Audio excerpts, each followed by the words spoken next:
Today we are going to make not a red, but a green velvet cake. Hi, welcome to Cake Mom. I'm Abby, and on this channel I share with you guys some of my favorite tips and techniques, as well as recipes to help you with your home baking projects.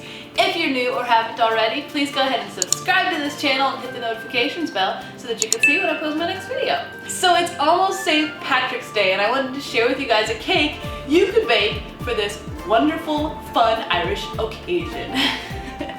It is a green velvet cake. It's actually pretty similar to a red velvet cake, only we're going to make it a mint and chocolate because it's green, not red.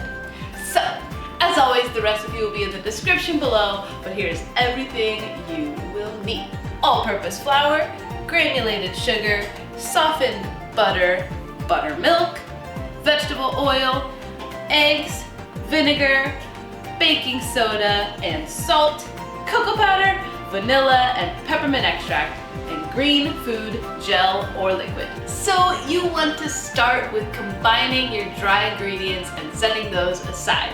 So you're gonna take the all-purpose flour, the baking soda and salt, cocoa powder, and just whisking those together. Next, you want to cream your butter and sugar and oil together. I like to start with just my butter and sugar, and then once those are creamed together, add the oil. That way you don't end up with a big sloppy, sludgy mess that you're trying to get it to come together and it's just not working out. So cream your butter and sugar on medium-high just until it's fully combined. Now go ahead and add your oil and cream it on medium-high until it is light and fluffy. This might take about 3 to 5 minutes.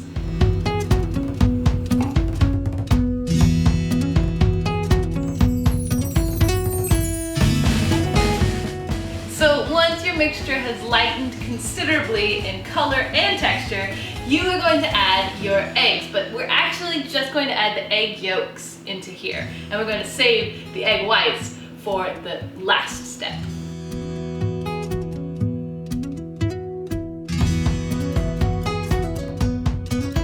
So go ahead and beat that on medium-high until it is fully combined, and then scrape down the sides of your mixing bowl.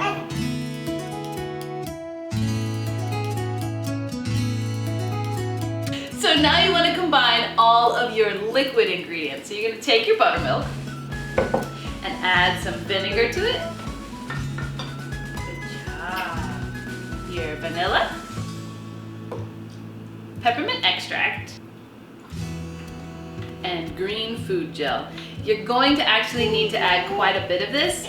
You don't have to add as much if you're using a gel, but if you're using a liquid, you're probably going to need at least 2 to 3 teaspoons of liquid food coloring. If it's a gel, about a half a teaspoon to a teaspoon.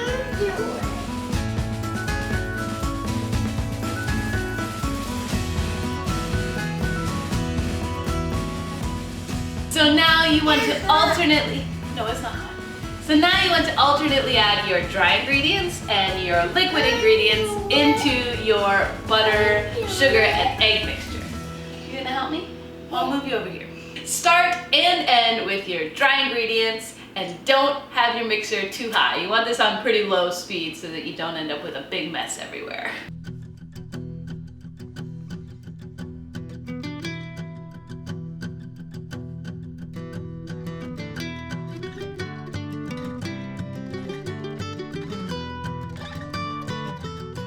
So scrape down the sides of your mixing bowl and make sure you get all the way to the bottom, because there always ends up being a little bit of batter unmixed down there. And then crank it up to medium-high speed just for about 30 seconds to make sure everything is fully combined.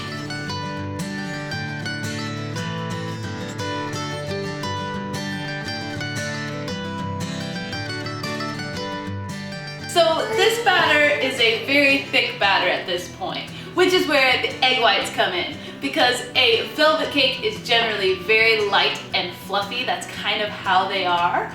So we're going to whip these egg whites until you make a meringue, essentially. You want to whip the... No, it's not hot, baby. It's just warm. You want to whip these until they are about soft peaks. You'll want to do this with either a stand or a hand mixer fitted with the whisk attachment.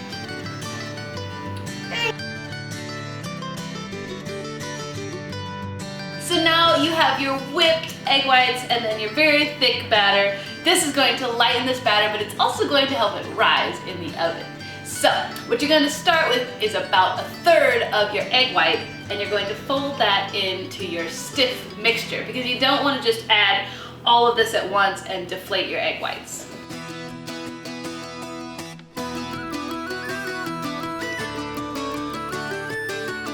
So you want your oven to be preheated to 350 degrees at this point, and we are now going to pour out our cake batter and divide it evenly into our prepared pans. Now I have oiled and floured these pans as well as laid a parchment paper circle right down on the bottom. It just makes it a lot easier to get these cakes out of the pan when they're done cooking.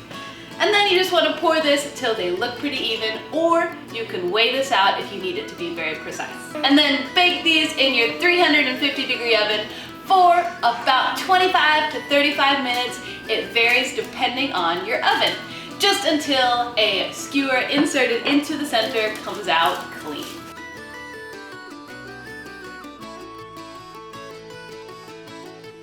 Okay, so our cakes have baked and cooled completely, and I went ahead and took them out of the pans to show you the final product.